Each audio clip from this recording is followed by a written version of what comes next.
Welcome to Real Estate and Taxes with Lakshay. I will be helping you minimize your taxes. Welcome to my Tuesday session on real estate and taxes. Today, we're going to be talking about CRA audit triggers and how to avoid them. So, what causes a CRA audit? Well, there are many reasons. It could be a random selection. It could be tax history, where you might have not been truthful in the past, or it could be any types of deductions that are claimed, that are overclaimed, basically, unreasonably high. So, it's important to keep all of your report for your income tax on basically in a safe manner. It could be accounting software such as Wave, QuickBooks, or even Xero. All of these are great softwares and tools to keep and fight off the audit. A lot of the times I've noticed people think that keeping a good record keeping through their credit card statement is a good idea. The answer is no. Credit card statements are not allowed in terms of providing a backup to the CRA. They are looking for actual receipts that can, basically take care of all of their requests. Now let's get into 6 causes of why CRA can audit you. First and foremost, refusing to provide any more information or refusing or forgetting to provide any information.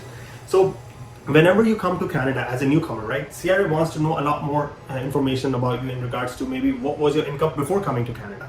Oftentimes, all of these newcomers get this audit letter, but what they do is they technically just avoid it and they end up not calling CRA to inform or update them about this. CRA doesn't like that. If you have a credit that you have not responding to, that means you will not be getting the credit back. So make sure, pick up the phone, call CRA and get this resolved. Otherwise, you'll be on the hook of not receiving your credits. Another type of letter that oftentimes students are getting is in regards to their tuition form. Because on the student, the biggest line item, biggest expense item is their actual tuition that they pay. Sometimes CRA is looking for more information in regards to their Schedule 11, their tuition forms from their educational institution. But what happens is students think that when the taxes were filed, these were applied. The answer was no. Whenever we apply taxes, it's an electronic form that is filed, but the supporting documents are always kept with the accountant or given back to you. The third type that I've noticed is a soft audit is when they request a property tax statement. Last time my client had a $12,000 property taxes with not a lot of income, and because of this they got audited for this because it was one of the biggest ticket. All of these items are actually soft audits, so they're just looking for a property tax document with your name on it. So just simply reply and get it over with. Otherwise, they will deny this as a credit on your tax file. So make sure to do not show any resistance. And if you receive a soft audit like this, reply to them in a timely manner. Otherwise, it can open up a bigger audit which you do not want.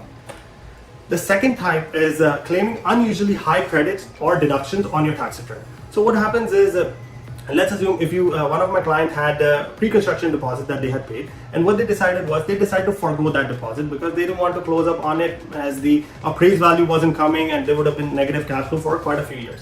They wanted to invest, make money, but they had to take a loss because they have forgone their deposit. Because of this, when we claimed this capital loss on their tax return, they were actually on the hook for the lost money, and they were basically contacted by CRA to provide more supporting documents. Because they were a realtor, they were able to provide a termination document, which basically says that the builder has taken away their deposit because they weren't able to fulfill on the agreement of purchase and sale, and that was sufficient to get by in this scenario. So the second example is a HELOC interest, which creates a big deficit. Right now, home equity line of credit and interest are so high that it creates a negative cash flow. Basically, it takes your total income and puts it in a negative position. So what you should technically be doing is making sure you have sufficient document before claiming it, because one of our clients got this as an audit where they had to respond to the CRA that why are they reporting such a big interest loss on their rental income statement, and they provided the annual mortgage statement and they were able to get by scotch-free. But keep in mind that this can happen to you, and keeping the supporting documents for these unusually high claims would be very important for you to get by. Number 3 is home office deductions.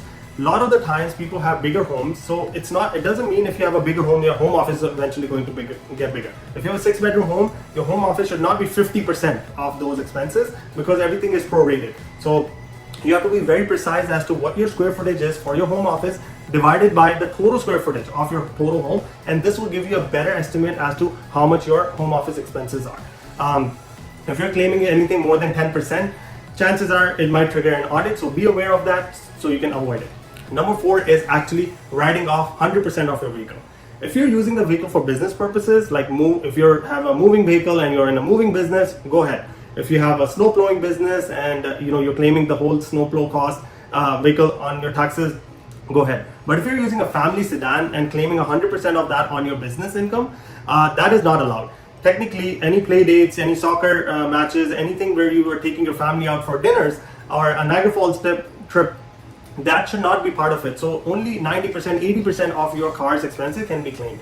For electric vehicle, you can write off 61,000 if you have financed the vehicle. For lease vehicle, you can go as high as $950 a month for the cost of the lease. And even for vehicles that are passenger vehicle, you can claim up to 36,000 of the cost on your taxes. So make sure that you follow these parameters, and the guidelines are on the CRA's website too, so you don't get audited for claiming 100% of your vehicle.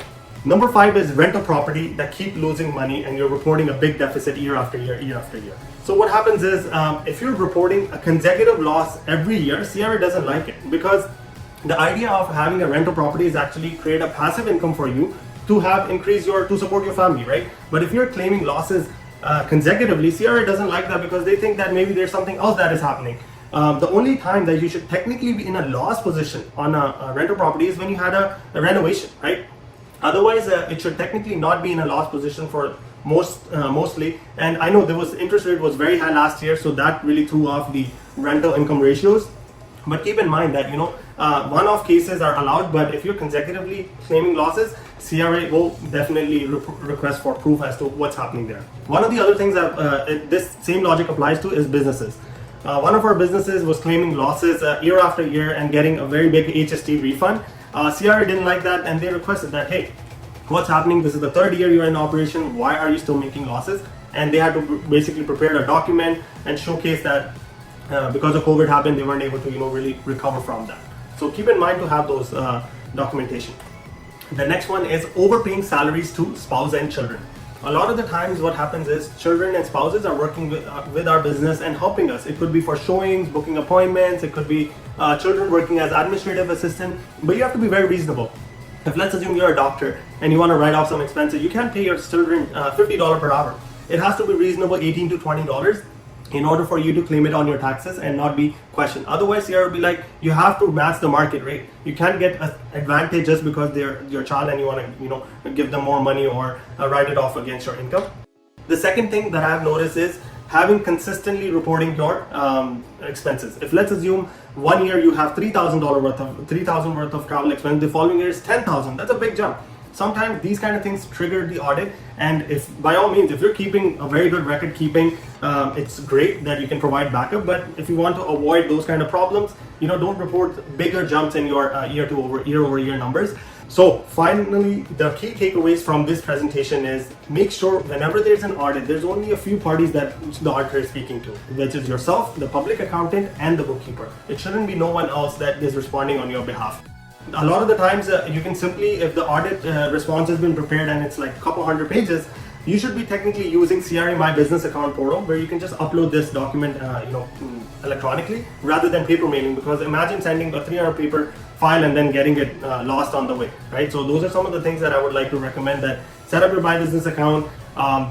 And also, like before the audit begins, a lot of the times people don't focus on what is being asked for, right? Which year is being audited, which company is being audited. So pinpoint those before you getting started. In the past, we've done a few audits, and what has happened is we prepared like a whole file of roughly 200 pages, rectifying all of the documentation that was needed. One of my staff members took them 3 days to scan 22 pages worth of receipts.